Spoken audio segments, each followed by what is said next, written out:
So this week, we had Reindustrialize. I would say it's the biggest week for critical technology, founders, investors, really people that are all coming together around this idea of bringing our fundamental industries back to life here in America.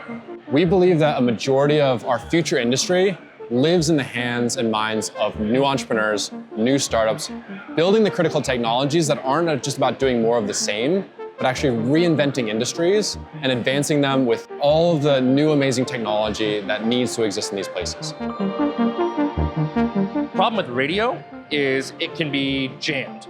If you have a more powerful radio, you can overpower it, or even worse, you can spoof it. What our technology does, it works no matter where you are. Magnetic fields from the rocks in the ground, it's impossible to jam them, no matter the weather, whether you're standing on the ground or in orbit or 30,000 feet in the air. AmHyTech working on and focusing on ammonia storage and transportation at ambient condition means room temperature and atmospheric pressure in comparison with the pressurized system. We increase the safety of ammonia transportation by 99%. Currently, we are in capability of converting our ammonia to hydrogen. Our ultimate goal is about powering the ship or maritime shipping sector through our ammonia to hydrogen. What we are focusing on is solving manufacturing and warehousing material handling problem by building physical AI that can learn from humans in real time. We truly think that the future is not complete automation, it's not replacement of humans, but augmenting of humans. That's where our name, Peer Robotics.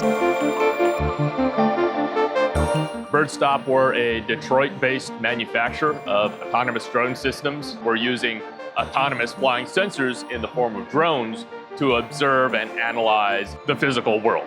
We brought our manufacturing from Alabama, and now we operate and we manufacture here in the city of Detroit. Detroit is the best place to build a business like this. You've got access to incredible talent coming from the universities here. You've got a supplier base that is literally second to none in the country. Newlab has been phenomenal. They've been very gracious with space or talent or reaching out to folks or even introductions with potential customers because they're building this ecosystem where everyone would have to come together. Manufacturing companies, solution providers, physical AI companies, and Newlab is becoming that hub. We're excited about being here in Detroit because it has everything you can possibly imagine to reindustrialize and bring those things to life. This needs to happen now. And that's actually a perfect position and a perfect place for this new technology to start building these future industries in a way that we can't even imagine.